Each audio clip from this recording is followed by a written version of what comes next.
You missed.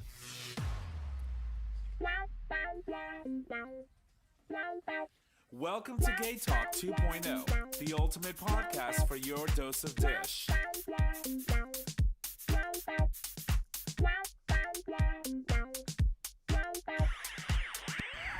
Good evening, ladies and gents, and welcome back to another episode of GayTalk 2.0, an LGBT podcast. We are streaming live on our YouTube channel for all of our Patreon supporters. You're nasty. On today's episode, we're going to welcome Mark Pettit. He's an Emmy award-winning actor and author of ANKRBOY, a memoir of Mark's experience navigating the world of local news as a young, closeted gay man amidst the AIDS and HIV crisis. My name is Tom, and I'm your host. And as always, I'm in the studio with my amazing co-host, starting with the first one. Hey, y'all, Nick or Trish. And J Bear, a.k.a. your boyfriend's boyfriend. And welcome you all to today's episode. It is, Monday. A lot of craziness has happened. There was an attempted assassination on the former president, hashtag not mine, by a 20-year-old white male, registered Republican. Let's throw facts out there. Mm-hmm. And that was, let me tell you, it's something that we have not seen since the attempt on Reagan's life. Yeah. You know, and it was a very, very dark day yesterday in America, and it only points out and shows the temperature that we are currently sitting under. We're experiencing not only the heat wave that we are living under, but the temperature of where politics stand in this nation. And it's very scary. And, I was flabbergasted when, the news started coming through. And I have feelings. I have feelings, too. We all have feelings, It's like, I feel like... I'm relieved there wasn't a person of color. I have to get that out there. I agree, or a Spanish person, or someone with a Spanish last name, or, and I mean, it kind of sucks to say that, but it doesn't. You know Why do you say that? Because the way things are I get handled, where you're going. Okay. and yeah, it's always like it would have most definitely have been that. Look, it's one of these people that was led across the border. You know what I mean? So they would automatically point that, regardless, a Spanish last name, forget it. It's a party. It's a party. Right. It's one of these illegal immigrants that Biden's allowed across the border. Right. Regardless, I mean, they were already putting speculations out there with no info. Right.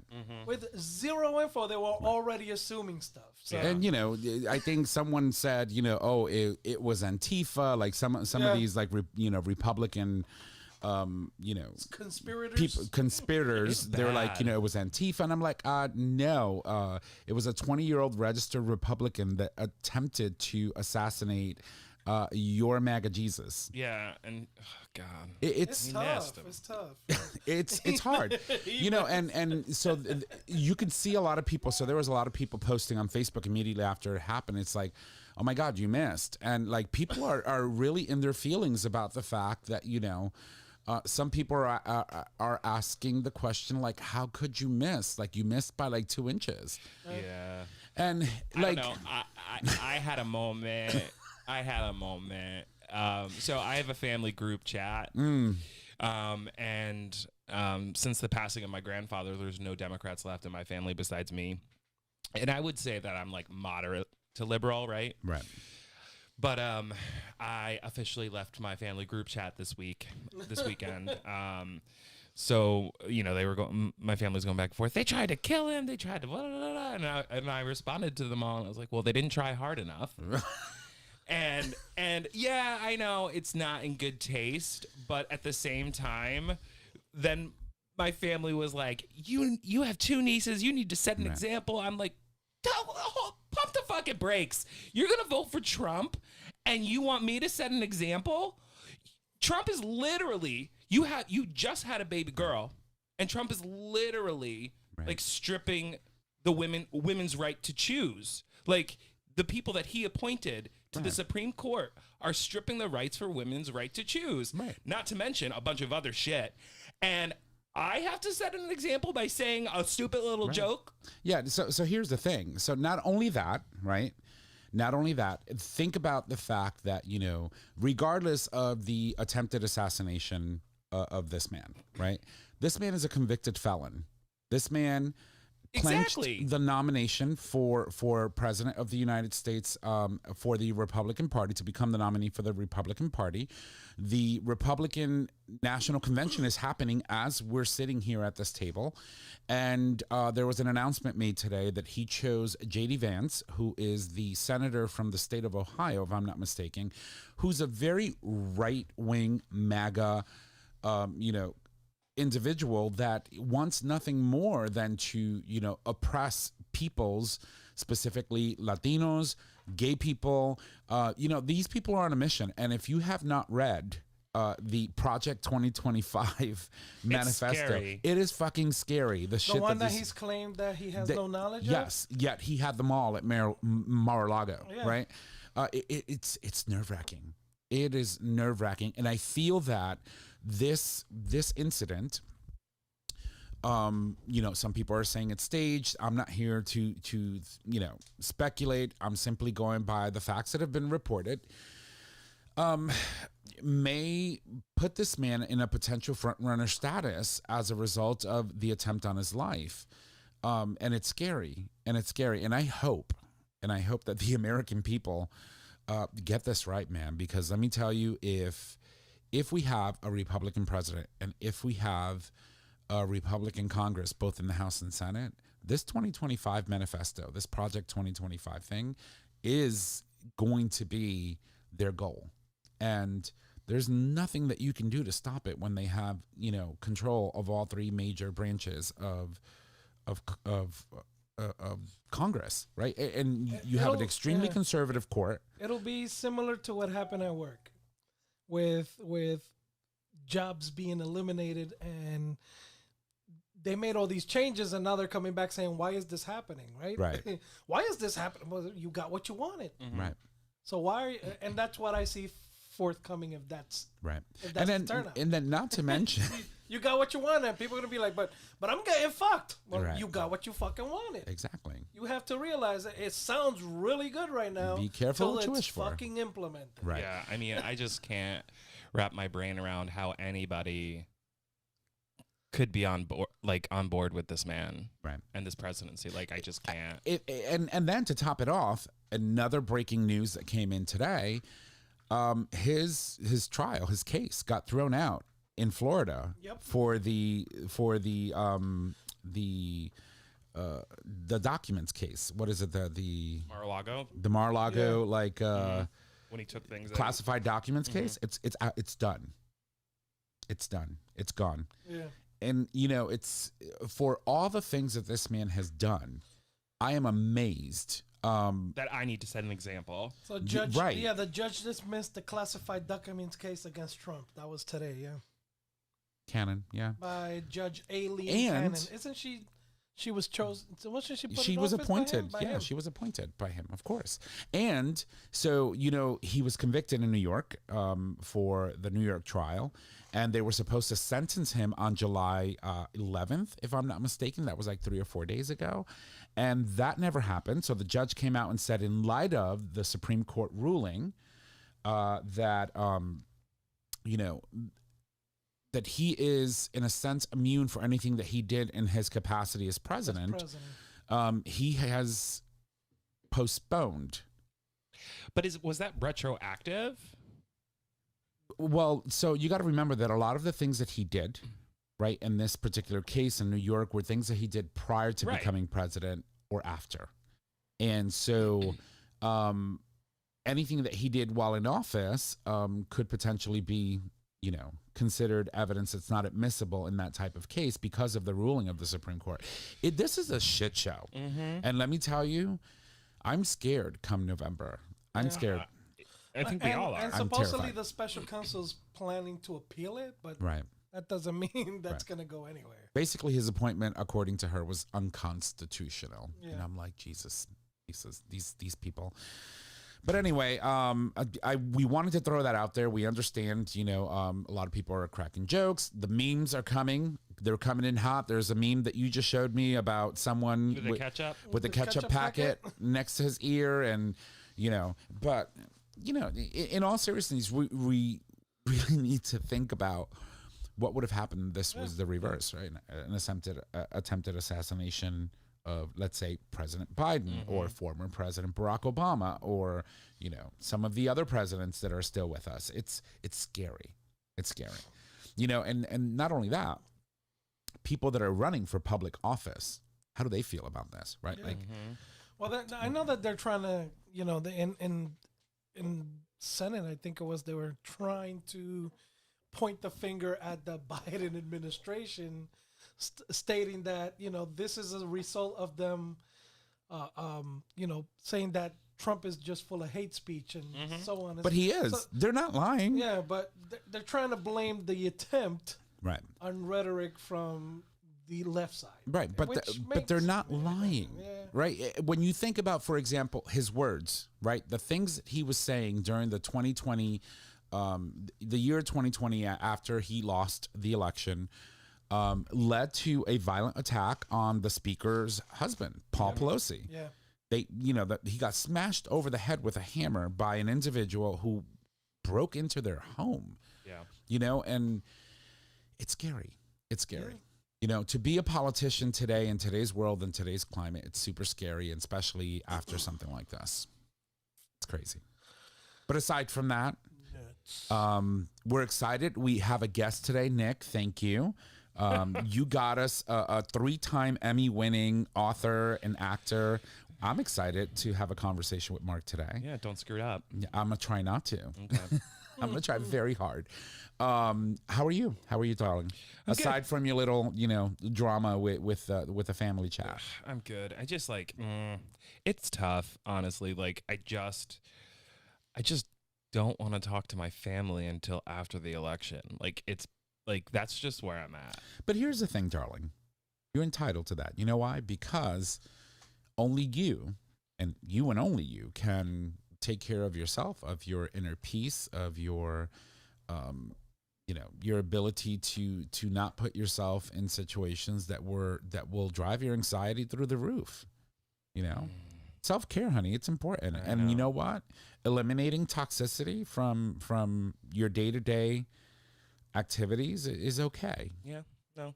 Well, you know, You're entitled to do that. mm-hmm. No one will judge you for it. Well, they will, but you know, Yeah. their opinions just don't count. Yeah, so in light of all of the negativity, I've been rewatching Schitt's Creek, and it's making me a little bit like, it's giving me the thing that I need, you know? I love it. Yeah. I love Schitt's Creek. really think that they studied me before they wrote the character David. So you know, Mama Kim started rewatching. Yeah, she inspired me. Yeah, so that's awesome. Maybe I should start too. Yeah. So I have been avoiding TV, like news TV, for the past 2 or 3 weeks. I'm trying not to get on there. You're not watching Rachel? So I watch Rachel on Mondays, and I didn't. I don't know if I'm gonna watch her tonight because it's gonna be more of the same. Yeah. And honestly, That's all you're seeing. me seeing him on repeat, like popping his head over his, you know, his detail of what do you call them? The Secret Service, and literally like mouthing the words fight and throwing his fist in the air. I'm like, really? Like, you almost got assassinated, and here you are, you're still inciting violence. He's a terrible human. Yeah, he is. So yeah, no, I've been like you, trying to disconnect for a little bit. The elections are months away. I can get crazy and psychotic a month before. And I'm just trying to really enjoy my summer, you know? Yeah. Burgers, you know, all that good stuff. Burgers, dogs, The pounds coming off. tequila. Yeah. Jay Bird, how are you? Old. Yeah. Old. Yeah. I know. So I have to do it. I have to do it. Jay So- turned 65. Oh my God. Yeah, we age well. Jay had a birthday. It was a big one. and it's well, I mean, it's a big It's a milestone. milestone. You want to tell us, or do you want to keep that to yourself? 50. 50, yeah. And how did you celebrate? With you bitches. With two queens. With two queens. Sitting at a mediocre Mexican restaurant. Well, it's not even Mexican. It's like, Oh shit! I literally so I ordered. What did I order? I ordered Oh, the to go, the Chimichang- chimis to go? something to go, and I was not right for 2 days. Really? Yeah, like I love me some Mexican food, but that was just I don't know if it was. So you had a few pounds come off. Oh God! I was just like the next day at work. I was like, like 3 times. I'm like, oh God, no more Mexican. Well, that's what happens when, there's no Mexicans in the kitchen. Everything's like frozen to order. Yeah, frozen too. That's why I try to do But Jay, quick bites. But you met your next boyfriend, the bartender. yeah, I flirted with him. I one day. actually He ran was into sweet. him Yeah. last night. Yeah. Did And he say anything? So he walks in because after I got out of the bar and I was done working, I went and got a slice of pizza, and he walks in behind me, and I turn around, I'm like, "Oh, hey, you!" And he looks at me, goes, "Yeah, I saw you. I just didn't know if it was okay for me to say hello." I was like, "Bitch, why not?" Was he at the bar? Absolutely. No, he was somewhere, but then he showed up at the pizza place at the same time I did, and I'm like, "Bitch, why not?" Well, And he's looking at me like, "Oh, I don't know." I was like, He seems very shy. That's Yeah. why I kept messing He's with him at the bar. definitely a part of the team, though. Oh, yeah, she is. Yeah, she definitely is. When she served me, They're so when she funny. served me the first drink, I saw all the rings she had on. I was like, "Oh, she's blinging it out." All You were right. like flirting. It was so Yeah, funny. hey, All right. I was trying to make him feel comfortable. I think I think you may have. Well, no. By the end, he was pretty all right. He comfortable. was comfy. Yeah. I don't give a shit. Yeah, but it was fun. We got Yeah. together. It was very low key. We were just drinking and eating, and Yeah, happy fucking 50th, bitch. thank you. We love you. I don't feel a day over 49. Well, good. That's important. All right. Well, listen, we have to be respectful of time. We need to Yes. take a break and come back. And when we do, Mark Pettit joins us. We'll be right back. All right, ladies and gents, welcome back from the break. Thank you for allowing us to take that break. We needed it so that we could get refreshed and do all that good stuff. It is very hot outside, so we needed to make sure that we were extremely hydrated to bring you guys what we're about to bring you next. So joining us now, of course, is our guest for the evening. His name is Mark Pettit. He is an Emmy Award-winning actor and author of ANKRBOY, a memoir of Mark's experiences navigating the world of local news as a young closeted gay man amidst the AIDS and HIV crisis. And at this point, I would like to take the opportunity to welcome Mark to the show. Mark, welcome, and thank you for joining us. Hey guys, first of all, can you, I tell you, you've got the best on hold music that I've heard yet. That is compliments of one of the artists that we featured on the show who actually joined us. He's actually pretty cool, and we're excited because he allowed us to use his music during our breaks. And It's incredible. I felt like I was at the white party. exactly. So Mark, before we get started, so that you know who you're talking to, we're going to take a brief moment to introduce ourselves. I'm Tom. I host the show. And with me, of course, is... Hi, I'm Nick or Trish. and Jay Bear. Hey, Jay Bear. this Hey, is Nick. the cast of GayTalk. So thank you for joining us. How are you, sir? I'm doing great. Hello from Atlanta, and I hope you guys are doing well. We are. It's hot, and I'm sure that you know Yeah. what hot is like. Hotlanta. Yeah. As we say, hotter than 9 hells down here right now. Oh my God. So let me ask you a question. I know that the South, as a result of the most recent hurricane, has experienced a lot of water, a lot of extreme weather. Were you guys affected in the Atlanta area as a result of the remnants of the last hurricane? Just a lot of heavy rain. Nothing major for us. No wind damage, but we needed the rain. That's for sure. Oh, it's free water. Are you kidding me? It's like every time it rains, I say to myself, oh, God, my grass is definitely going to enjoy this. I don't have to water the plants today. Yes. So, Mark, we're here to talk about Anchorman. And, I feel like... ANKRBOY. ANKRBOY. ANKRBOY. Oh, boy, excuse me. Anchorman and ANKRBOY. Maybe we should do like how would I say this? Maybe we should do like variations or iterations of the book. We start with the boy, then we move to the man. Sure. And then, And there's a reason I called the book ANKRBOY, because I was 22 years old when I landed my first main anchor job in Omaha, Nebraska. And at that time, it was really a man's world, and I was just a kid. So that's partly why the book is called ANKRBOY, is I was so young trying to make it in this field. And I also had a vanity license plate. I was a little, crazy back then, but it was called Anchorman, ANKRMN. And I won't spoil it for you and your readers, but there's a reason I become ANKRBOY as the book progresses. So before we jump into the book specifically, do you want to tell us a little bit about you and your history? Sure. For as long as I can remember, since I was a little boy, all I ever wanted to be was an anchorman on television. I loved watching the news. And I think my friends thought I was a nerd. I would stay in and watch Walter Cronkite, John Chancellor, and then, Dan Rather and Tom Brokaw. But that's what I wanted to be. And I pursued it with everything I possibly had, and landed my first TV job in Chattanooga, Tennessee, and just became a really good reporter. And they moved me to anchor the noon news. And out of the blue one day, I had broken some big stories in Chattanooga. I got a call from a TV station in Omaha, Nebraska. And I had never been to Omaha. I had watched Marlon Perkins from Wild Kingdom, if you guys are old enough to know that show. But I thought it'll be a free trip. I'll go out and see what Omaha's about. And I got there and I absolutely loved it. And I remember, and you'll read this whole story in the book, the night that the news director takes me out to the Omaha Press Club. And I tell her, Carol, I don't even have a college education. I have 1 year of college. And she said, we'll pay for it. So just come on out. And so I went to the University of Omaha, Nebraska, Omaha, while I was doing the news. So it was, but it was a great experience for the most part.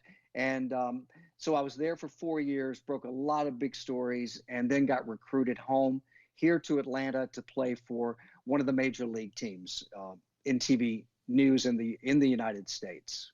So you won 3 Emmys for some of the work that you did as an investigative reporter. Do you want to tell us a little bit about, was this during your time when you were in Omaha? Well, I won the Emmys here in Atlanta, but I had written my first best-selling book, believe it or not, in Omaha. And it was based on a serial child killer that I had gotten exclusive interviews with, and interviewed him 7 times on death row.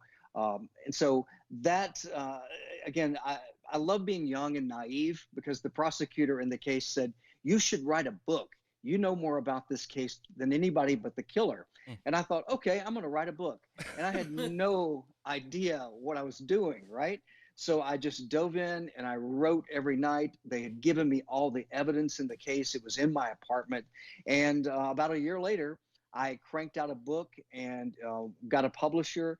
They put an editor with me. And the next thing I know, the book took off and it was acquired by Random House. And we went on to sell 85,000 copies in like 6 months. That's amazing.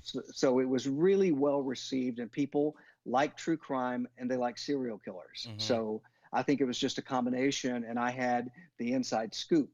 And so you guys, you may be too young to remember this, but I broke a big story in 1991 around airport security. And keep in mind, this was 10 years before 9/11. I was able to purchase a pilot's uniform, baggage handler uniform, codes to the airport at Hartsfield Airport, and was able to violate security dressed as a pilot once, as a baggage handler twice. And we really broke security out there 3 times. And that was probably the biggest story of my career. And it was called Security for Sale. And I won an Emmy for that. And that was 10 years before 9/11. So you're literally living on the edge. You're like going incognito, dressing up, like trying to, like, on purpose go through and trip these security measures that they had in place. And it just goes to show you, it's alarming, right? Well, and Tom, I grew up in an era where uh, that's what investigative reporting was. It was Right. to push the envelope. It was to go for the big stories, and they would give us time back then. I would have 2 and 3 months to work on a story, and that's just unheard of in today's news environment where they're on TikTok, Facebook, Instagram. Every hour there's a newscast. So it's very difficult to have in-depth investigative reporting in today's news world. Hmm. Don't you agree. think that leads to watered down stories though? The way I they do it now? absolutely do. Yeah, I absolutely do. And that's why you see things on CNN, all the talking heads, Yeah. and you'll see them bring Maggie Haberman on, and they'll say, Maggie's from the New York Times. She's got some great reporting. Now let's have five guys talk about her story. Hmm. Whereas, back in the day, the correspondents on 60 Minutes and Dan Rather, they were out in the field Yeah. reporting. Mhm. And that's the way I was trained. And that's what I wanted to be. But I had a secret. And back then, it just wasn't cool to be gay on television news. It just wasn't. It was unheard of. I had mentors in TV news. I had no role models as a Mhm. gay man. And I think it helped me in my work life because I tried to suppress my sexual desires and so forth. And I poured myself into my work. So in a way, it helped the viewers, Mhm. but and I write in the book that every professional accomplishment became another bar in my personal prison because I couldn't go out. I was seeing a young doctor in Omaha clandestinely, and he was really upset with me because I wasn't out. And he was studying infectious diseases, and you'll read in the book. He was angry with me because we weren't covering the AIDS crisis properly. Mhm. And he said, it's not gay cancer. You need to go in there and tell your news director it's unprotected anal sex. That's what's causing this. And guys, this is 1986, Yeah. okay, 85, 86. And I went into my news director and I said to her, we're not covering the AIDS crisis like we should. And she said, oh, yes, we are. Every time we have it on, we say it's gay cancer. And I said, it's not gay cancer. It's unprotected anal sex. And we need to say that on television. And she looked at me like I had three heads. She said, Mhm. are you crazy? I'll get fired. And I said, if you get fired, I'll walk out the door behind you because 1,000 guys a day are dying of this disease. And we've got to explain what is happening here. And I want to tell you guys something that happened that was traumatizing to me and still is. And that was the day that Rock Hudson died. This was in October of 1985. And earlier that day, I had been on television reporting it. And that night, I was at a sports bar with this young doctor that I'm telling you about. And they broke in from national news and said, we can now confirm that Rock Hudson died of AIDS. And the report went on for another 30 seconds or so. And they said again, Rock Hudson, dead of the mysterious disease AIDS. And the bar erupted in applause. I could not believe it. People were cheering, high-fiving each other because Rock Hudson was dead of AIDS. And I knew in that very moment that my news career was going to be over because I could not be myself. If they hated Rock Hudson, there's no way they're going to like me. Right. So, and that's kind of hard for people to, I think, take in these days when you see all these gay newscasters on ABC and CNN, and I'm so happy for them. Right. They can post on social media, and I love it. That was not the case for me. Mhm. It was a very scary time. And so I write about that and what it was like to live in that environment. Mhm. So you're realizing, right? You're in this bar. People are literally applauding that Rock Hudson had, died, and he died of AIDS, and you start feeling a sense of that your career as a newscaster, right, as a gay newscaster, is not going to go anywhere if you going forward, right? If you If I come out or right. if they figure me out, I'm finished. Right. And I knew that.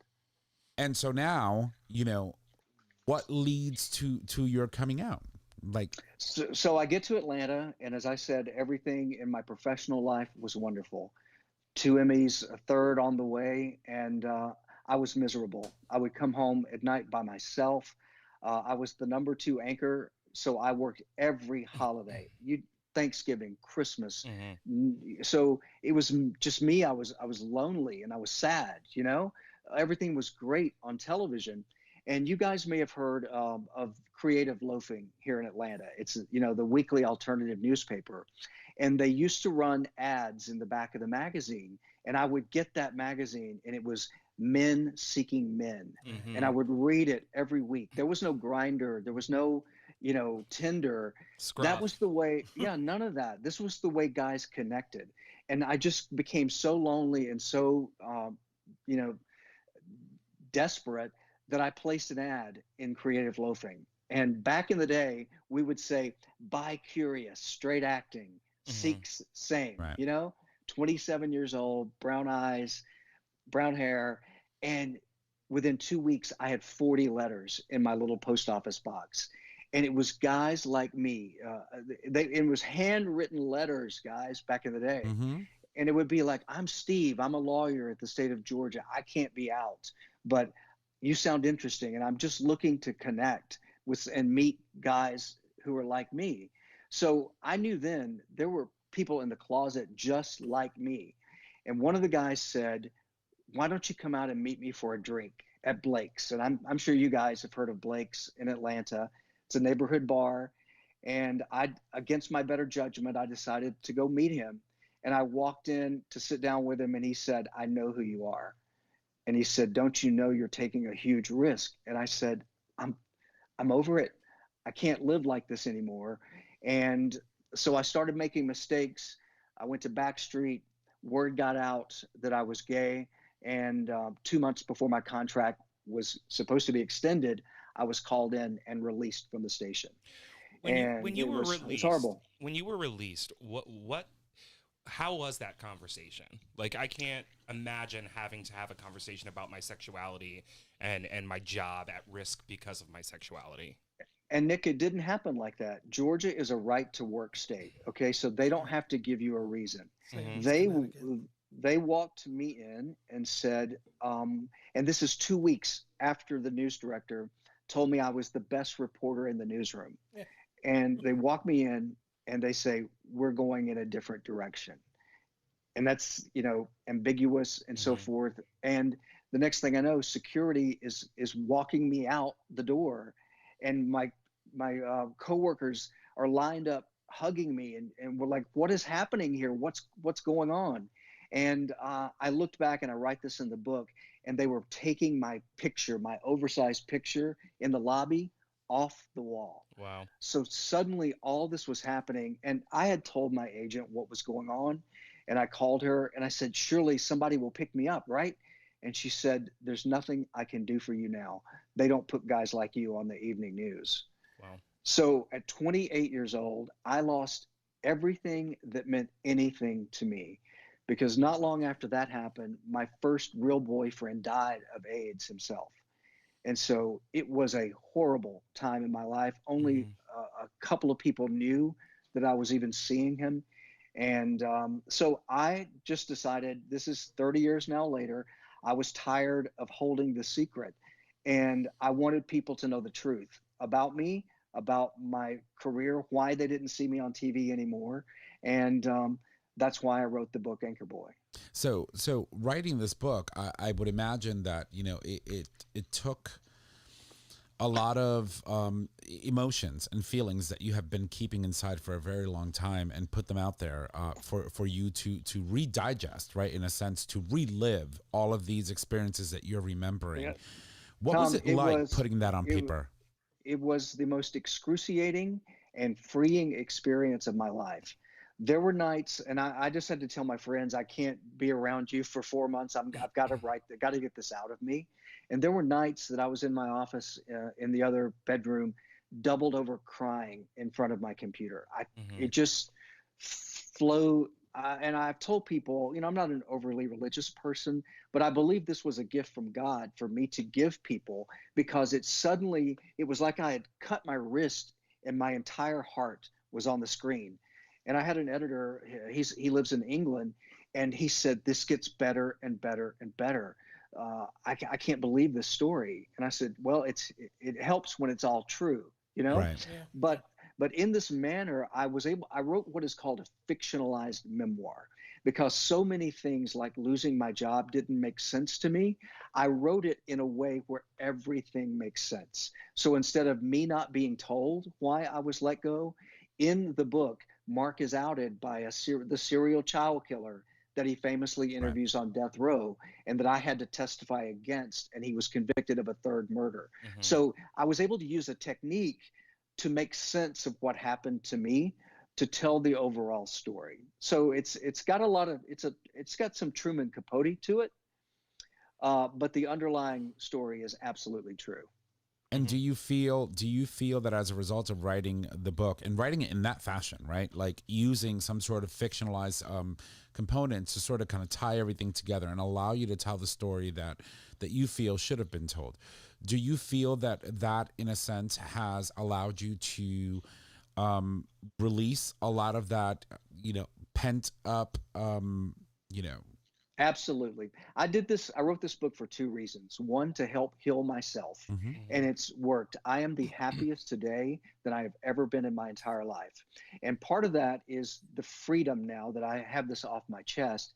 But I want to talk to you about acting in a second and the ironies of all ironies of what has happened now. But I wrote this book to help others. And I cannot tell you the response I'm getting from across the country, because people are able to buy autographed copies through ANKRBOY.com. So they're able to communicate with me. So I'm getting messages from mothers who are telling me, I bought ANKRBOY for my son because he's gay and he's struggling. And a lady from Austin said, my son's going to college. He wants to be a writer like you, but he's really struggling. Would you please say something to help him? And of course, I wrote messages to all these kids whose mothers, asked me to do that. So I know that this book is helping others. And that to me is the greatest gift that I can give someone else, is to take my painful story, which it's awful. In some parts of this book, when you're going to read that my boyfriend, when he was HIV positive when we met, and he was very honest, and he told me. And then we thought, we can make it. There are the experimental drugs. It's going to be fine. And he said to me, if it goes bad, I'm going to leave and move home with my parents. And so that's what happened. He went downhill really fast. The drugs weren't working, and he wouldn't let me see him for 3 months. I called him every day. I tried to get his mother to get him to take my messages. And one night she called me on a Friday night, and she said, he wants to see you.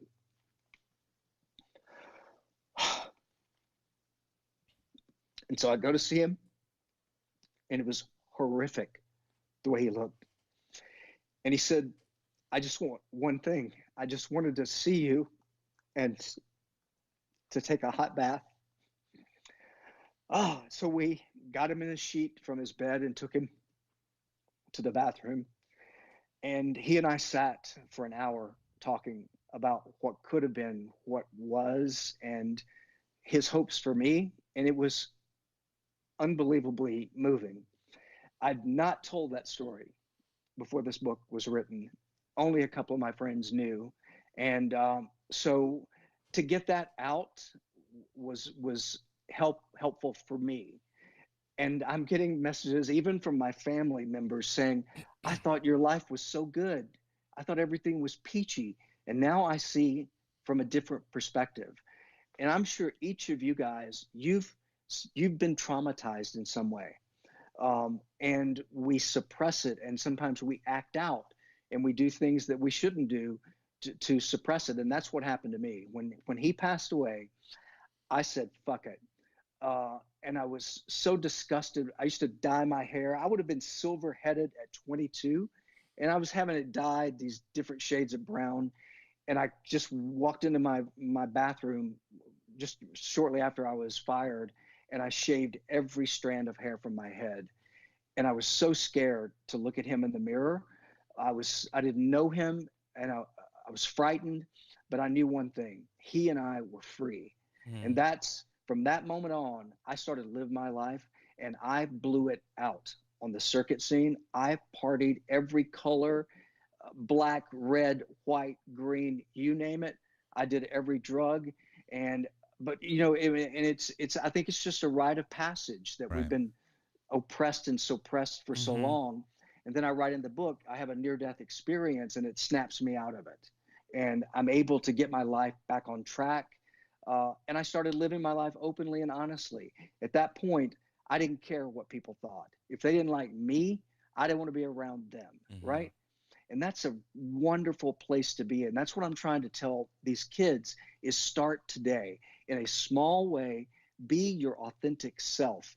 Because yes, there may be a price to pay that you don't get picked for the team or you have to move from a small town, but there is a higher cost to pay if you don't.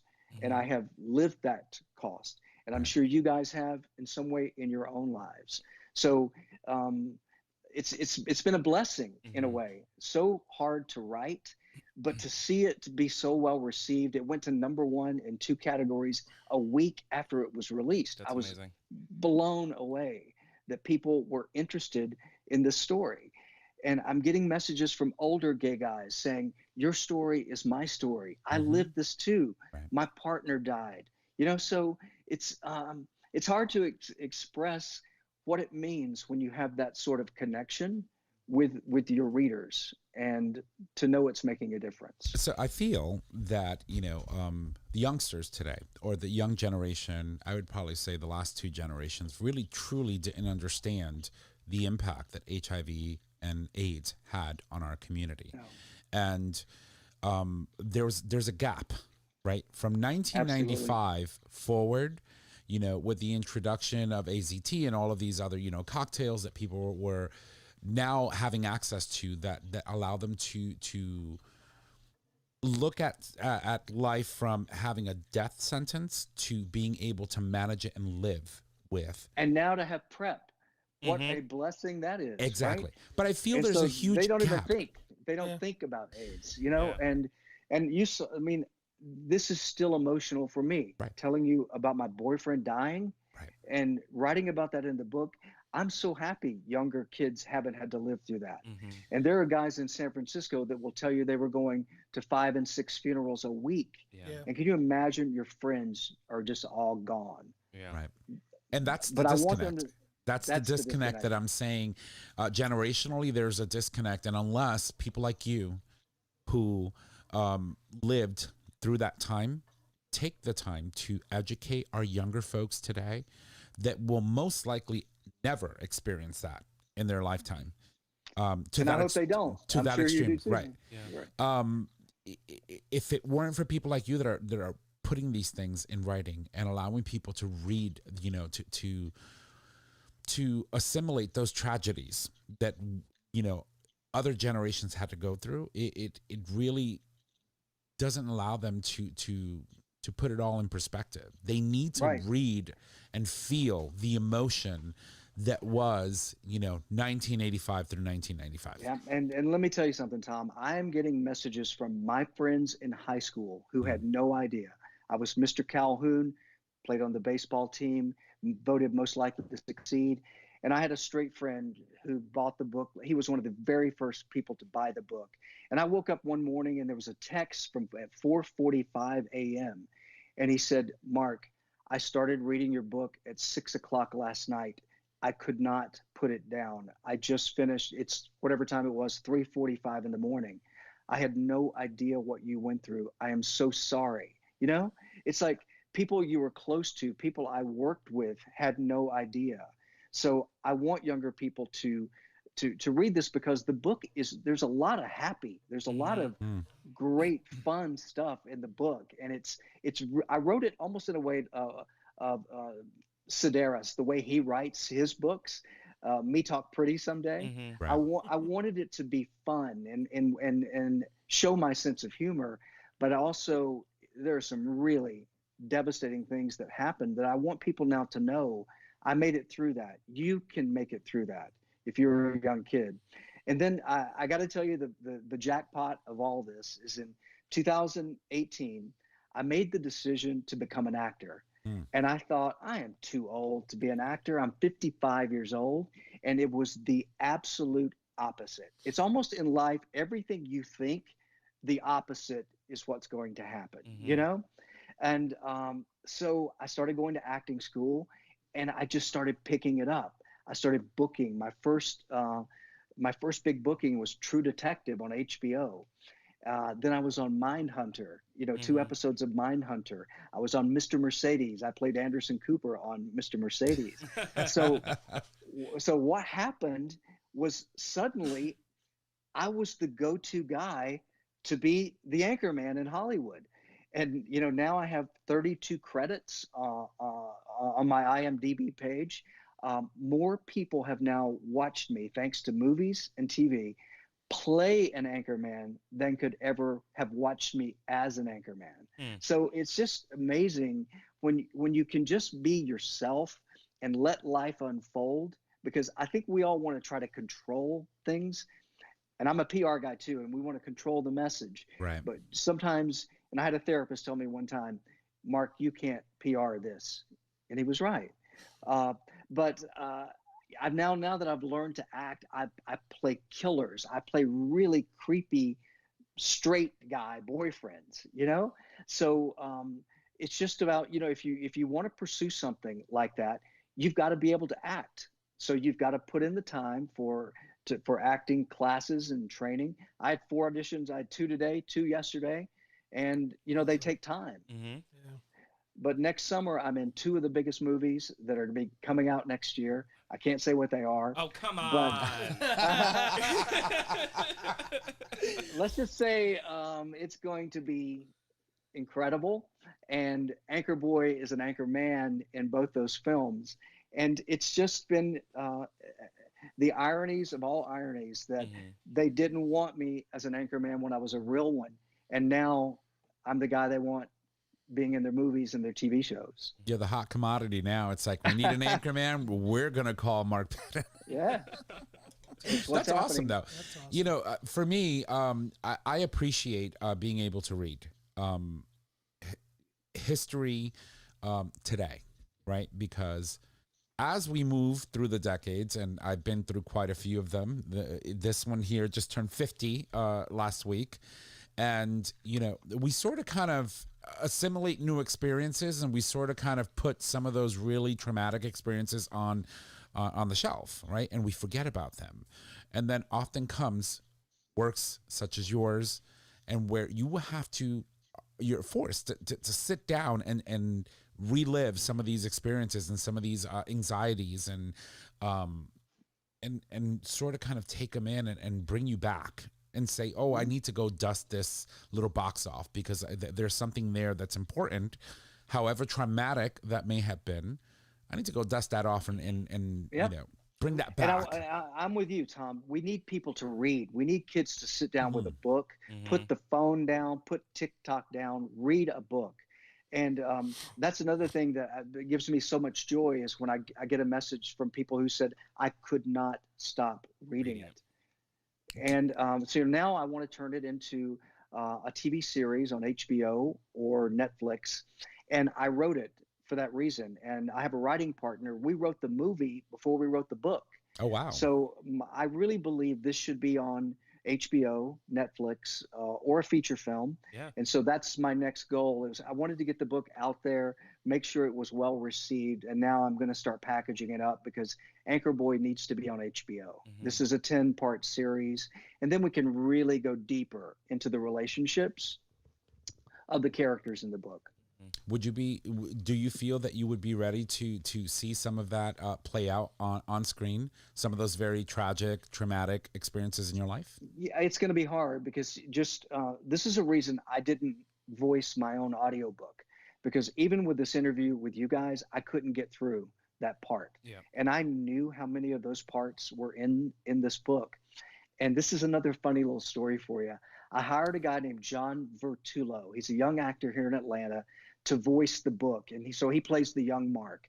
And I'm interviewing him in the final stages. And he says, okay, I got to tell you something and you can let me go if this is a problem. And I said, what is it, John? Are you a felon? He said, I'm straight. I have a 1-year-old child and a wife. And I said, how perfect is this? Right. I pretended to be straight for 27 years. You're perfect for this part. So just, him coming out to me and worried he's going to lose his job, where we've come in this world. So I think I'm ready, Tom. And I've even thought about who I would, if budget weren't an option, I'd love Tom Holland to play the young Mark. Oh my There's God. also a young actor named Brandon Flynn who was in 13 Reasons Why, and he recently came out. I think he would be a perfect young Mark. And I hope when the time comes, because when you read the book, it suddenly flashes forward and it's me in real life again. So I hope when the time comes that I'm good enough to play my own character at that point. But I'm also, I've been in the business long enough now that you want the best actor in the job. So if it's Pedro Pascal or somebody they pick to play Please. I've had that, Nick, too, that people say, oh, he would be wonderful. But I would love that. I would love to, be an executive producer, help it all come to life.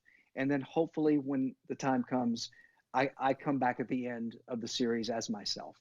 Oh, I love that. That's incredible. I mean, that is the ultimate goal, right? To see your works not only published, but in cinema and to see it on the big screen, and the fact that you transitioned years later to acting, and now you have all of these ideas of something very personal for you, and to see them come to fruition. I really hope that does pan out for you. Yeah. Well, if Ryan Murphy or people like that, we need to get this on his radar, because I think I would love to have a gay production partner that gets this, because there's some spicy things in the book that you've got to be prepared for, things that happen at the white party. And I put it out there. I mean, I had a couple of my friends say, I can't believe you put sex scenes in your book. And I said, why? We're sexual people too. Yeah, right. Why can't I talk about this hot guy that I had up against the wall at the party, right? And in today's society, sex is not as taboo as it was 20, 30 years ago. What are we supposed to be? There still is a lot of stigma around it. There is, gay sex, right? but people talk about it more now openly than we have ever had. Even when you think about the sexual revolution of the 70s, right? It's not the same, right? You have an opportunity to really get graphic and like not only like describe what the sex was like, but also the feeling that you had. Yeah, the emotions. We're human beings. When you connect with somebody intimately and on that level, I think people will appreciate that, actually, because the relationship with Mark and Paolo in this book is so special. And that's my boyfriend.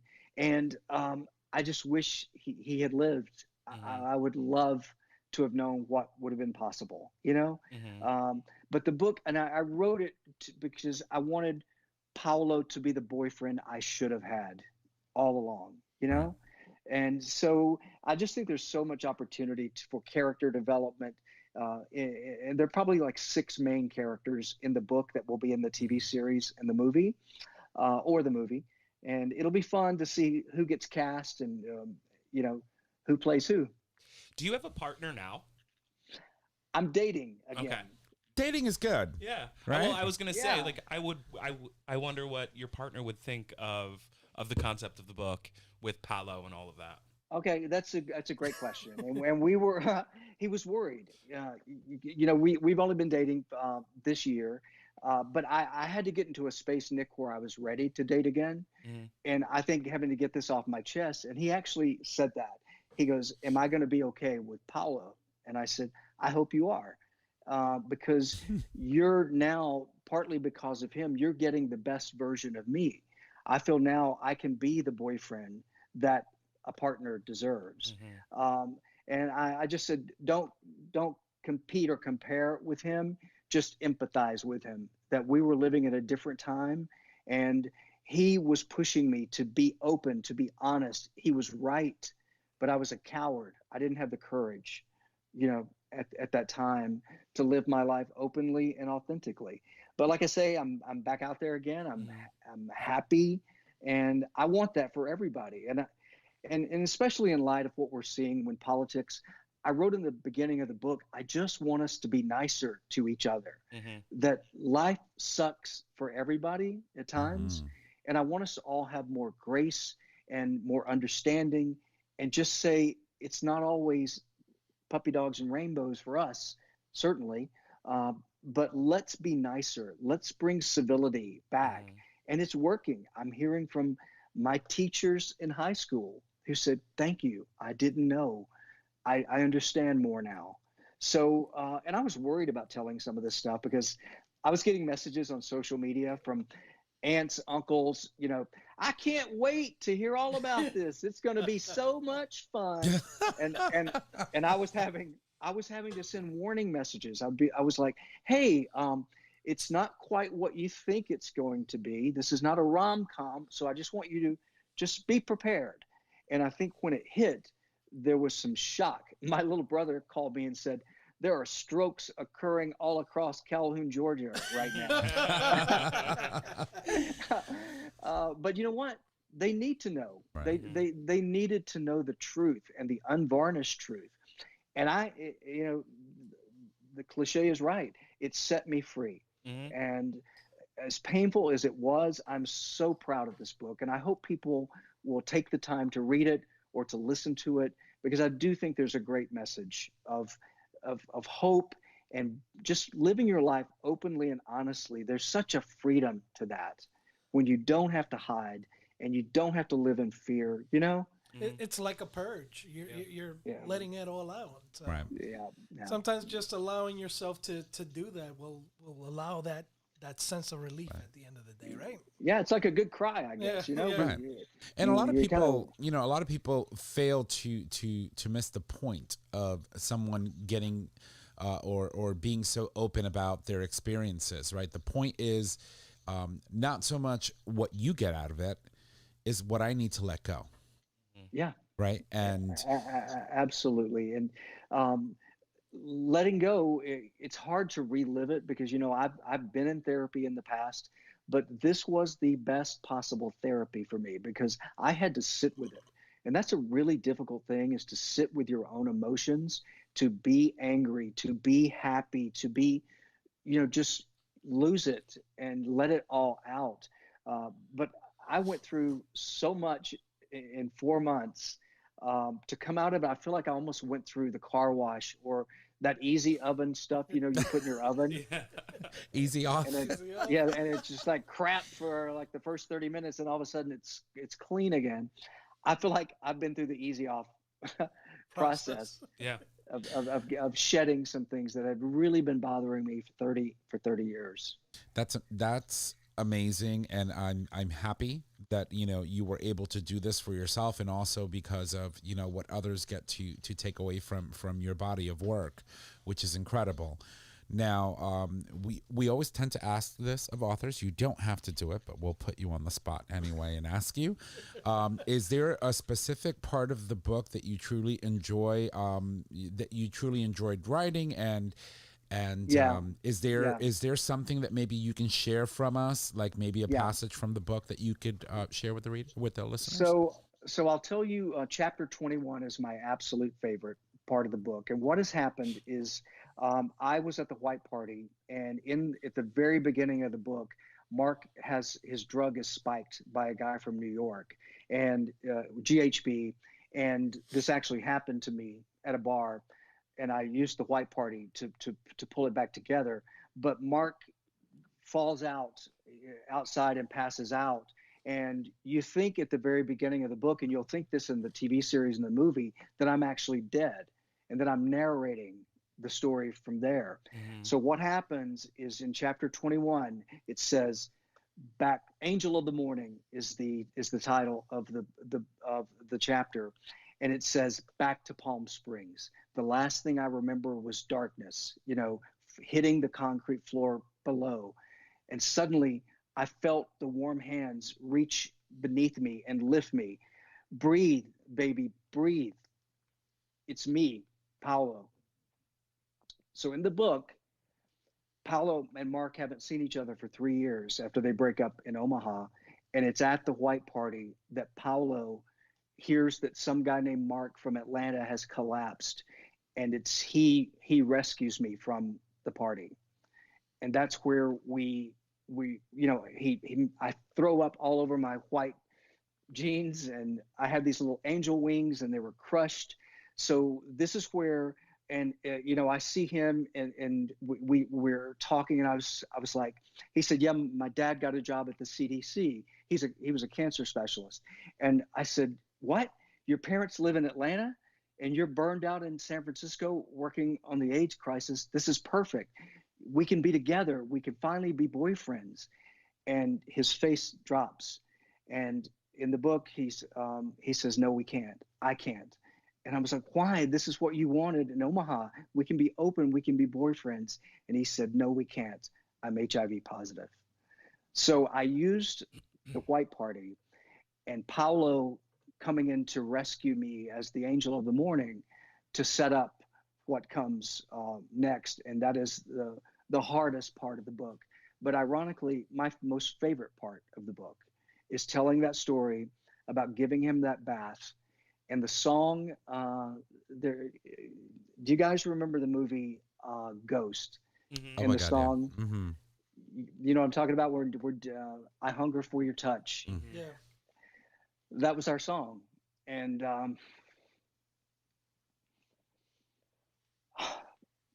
we had them play it at his funeral. And the people who own the rights to that song were so gracious to me. I wrote them and told them that that was our song, and would they allow me to use it in the book? Because nowadays you have to get the rights to people's music. So Right. Dead Man's Party is at the very beginning of the book. You may know that song. Mm-hmm. And then that song, Unchained Melody is the name of the song. And it was our song. And they played it at his funeral as the casket was being let out. And so, I touched the casket and they pause. And it's just a beautiful passage in the book.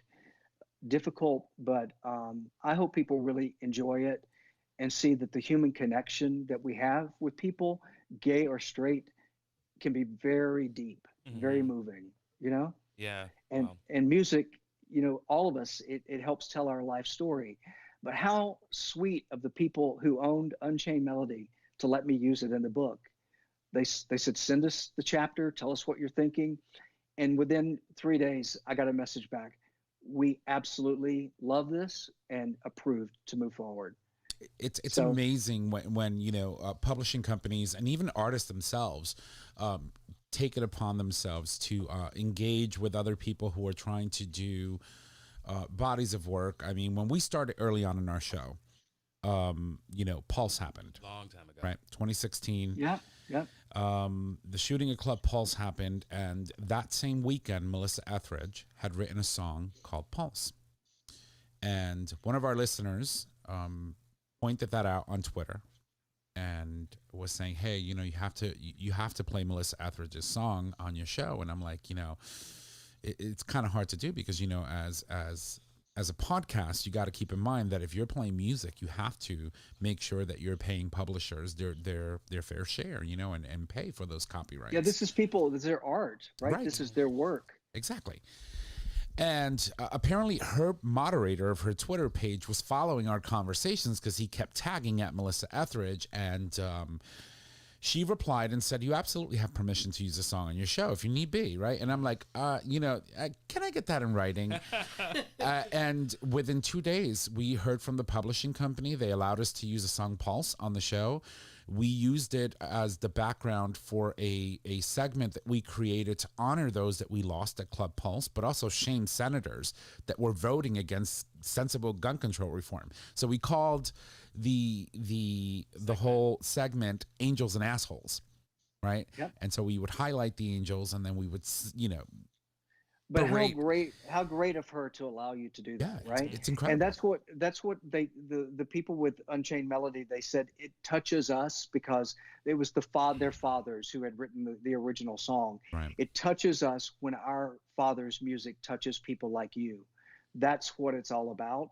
And they wanted me to use it in the book, and it's just incredible the way we're able to work it into the story and to pay honor, to them and to our relationship, because that was the very first time we'd gone to see that movie Ghost, and I'd never been in love before, and he reached over and held my hand as that song played. And my heart exploded. I was like, oh my God, this is what it is. This is love. Right. And it was that song, that moment. And, you know, initially when we went to the church, this is in the book, his sister and I went to make the arrangements, and she spoke to the priest and said, just one request, we'd like you to play this song. And he looked at her and said, we don't play that music here. And she became so upset. And she said, if you don't play that song, we won't have his funeral here. And so the funeral happens at the church, and this little lady gets up and she walks over to this big organ, and she sits down and she starts playing Unchained Melody. Wow. It was so touching, so moving, so incredible. So when I told the people behind that song, that story, they said, this is what it's all about. This is why our fathers wrote this music in the first place, is to touch, to move, and connect. Right. And we want to continue sharing that. And the song in itself is such a powerful, masterful, beautiful song. I mean, it is the type of song that playing in the background of anything would just make it that much more epic, because it is a timeless song, right? You think of songs, you know, you think of people like Frank Sinatra, and you think about other artists, you know, like Etta James and At Last and all of these like very timeless songs. That is by far one of the most recognized songs, and especially because of the way they used it in the movie Ghost, right? When you see Patrick Swayze and Demi Moore, like, you know, hovering over each other as she's sculpting art, right? And Tom, isn't that so sweet that we were watching that movie, and that was a straight couple, and he reached over and held my hand, and we had the exact same feeling they did. Right. Yeah. You know, we're all humans. We just want that connection and to find that special person in our life. And I had it. I had it briefly, but it was wonderful and it was incredible. And I wanted to honor that in the book, you know, and tell the story, even as painful as it was, because, you know, I had people writing, asking me, are you HIV positive? You know, once they read the book, and it scared them, you know? Right. And I'm like, no, I'm healthy. I'm fine. But you needed to know this is real. And it happened to a lot of people that you probably know in your family or in your work, and they suffered in silence. Right. Which is often how our community suffers, right? The majority of our suffering happens in silence and in silos. And then things like COVID happen, and it makes it even worse. Right. And social media exacerbates it, because you're seeing people living what looks like a great life. And that's why I'm saying, put down the phone, pick up this book, pick up another book, go to Amazon and look at all the LGBTQ authors out there. There are some really great books. And when I got to number 1, I was like, oh my God, my book's ahead of Melissa Etheridge. You know, so it was wild to see the people who I was in their world suddenly, you know, with my book. And it's scary when you put something out that people might not like, you know. And it's so personal. It's so personal. And so I just said, I'm going to let this go. This is the best I can possibly do. This is my story. There you have it. And to have it take off and people, you know, it touched them. It has been so rewarding. It's such a blessing for me. And I'm so thankful to people who are buying the book. And I'm thankful to you guys for letting me have a platform to talk about it with you, with people who understand what I've been through, what others are going through, because I think together we can help people, other people. Yeah, agreed. I mean, we're honored that, you know, your team reached out to us and asked to feature your book and your story on our show, because it's stories like this that not only are they moving, but they're necessary. People need to understand what happened in order for them to realize that the path forward often has a lot of you know, miles of other people that blazed trails before them, and it's amazing and beautiful. So thank you for sharing your experience and your emotions with us on the show. And I hope that more people continue to experience your life in a sense. I hope to see you on TV or at the movie. I'll invite you guys to the premiere. How about that? That would be great. We will show up. I will get my best heels on. Well, guys, thank you so much for having me. It's been an absolute pleasure. Thank you. So, Mark, before you go, can you quickly tell us, okay, where can we find the book? Sure. And how can our listeners contact you if they want to? You can get copies of the book, audiobook, or signed copies from me at ANKRBOY.com, ANKRBOY.com. It's also on Amazon. You can follow me on Instagram, Mark_Pettit. You write me an email, mark@anchorboy.com. I'll respond.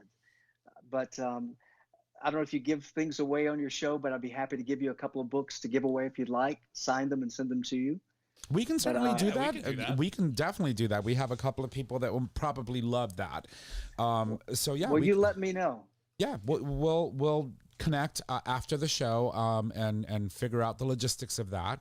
But we will make sure to post all the links on tonight's episode. And then when the audio is published, I will send that over for you, so that you could have. And we'll share it. We'll share it. Absolutely. Awesome. So, guys, thank you again.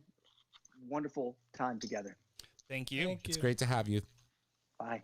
All right. Thank you. Well, ladies and gents, that of course was Mark Pettit. It's incredible.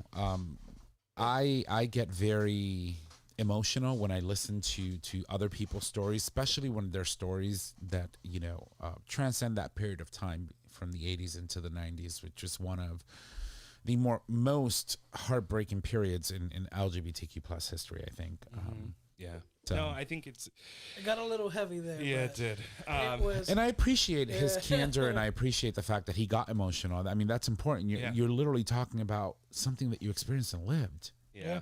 I mean, I think, we've talked a lot on the show about different things that we've all been through. And I think sharing those stories, sharing our stories, can not only helps us, but you have no idea who out there that your story can affect change or create empathy, build bridges of understanding. And it's a really intense and beautiful story. I almost cried a little bit. I was clutching my nobody was saying a word. I'm an emotional lady, and trust me, I was like, I'm here like this. I'm like, I'm putting my hands over my mouth. I'm like, I am not going to say nothing right now. I'm going to let this man live and simmer in these emotions because this is real and this is important. And I was clutching my imaginary pearls that don't exist. I was clutching my actual pearl.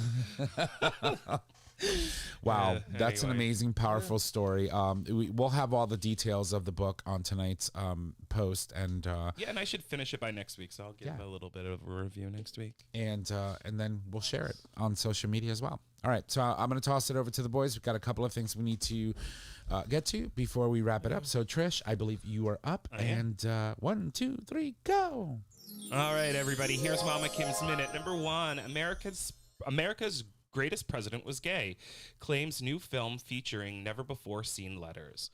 Number 2, viewers of Netflix The Boyfriend fall in love with one specific couple, Everything to Me. 3, how much do you know about Kamala Harris and her stance on LGBTQ plus rights? Get yourself educated because things are getting crazy. Jay Bird. Alrighty then, on this day in gay history, brought to you by GayTalk 2.0. Same-sex marriage approved in Argentina. The year 2010. This is very short. Thank you. You're welcome. I thought about you today. The Senate voted the Senate vote. Yeah, you fucked that one up, right? This is really short. Thank you.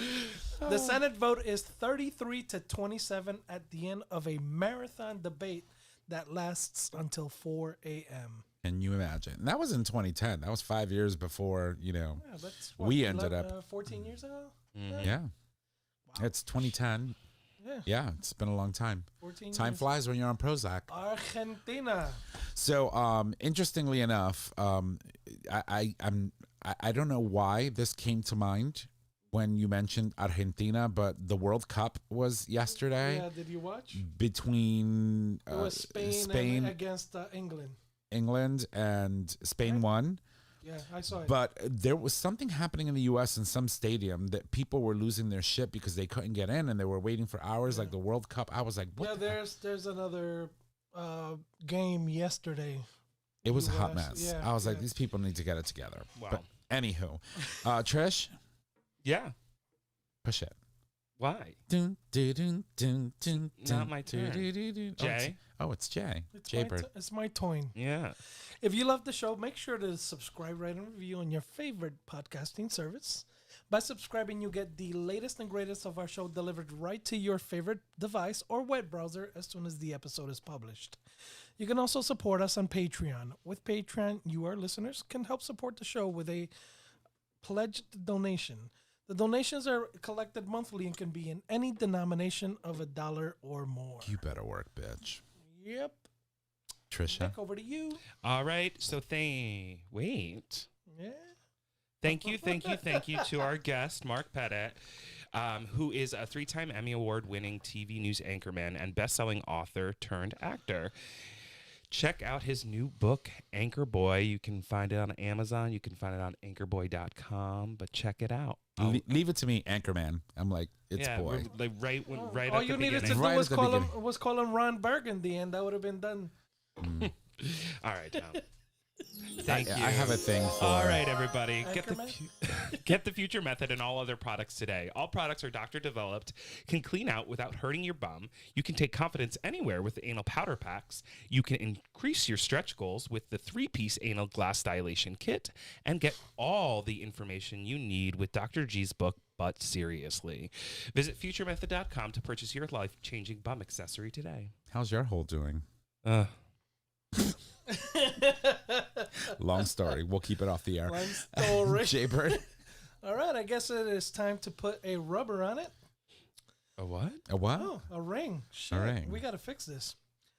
Time to put a ring on it. All right, our show is available on our website, gaytalk20.com, under audio podcast. It is also available as a free download on Apple Podcast, YouTube Music, and Stitcher Radio. Yes, All right. You can find us on social media, Facebook, GayTalk 2.0, Instagram, GayTalk 2.0. You can email us at gaytalk2.0 at gaytalk20.com. Tom, take it away. Try not to fuck it up. I know. All right. Well, ladies and gents, if you like to reach out to us, just head on over to our website. Click on the Contact Us tab, which allows you to leave comments, suggest topics, submit a question for the cast, or any one of these two crazy bitches that sit on either side of me. You can also call us and leave us a voice message, and we can answer those questions for you on the show. Our phone number is 334-GAY-TALK, and if you need all of those digits, it is 334-429-8255. Don't forget that we do stream live every Monday now for the summer, and you can access the live stream if you're a Patreon supporter on our YouTube page. And I want to thank you all for joining us on tonight's episode, which was absolutely amazing. Thank you, ladies and gents. Y'all have a good night. Bye. Bye.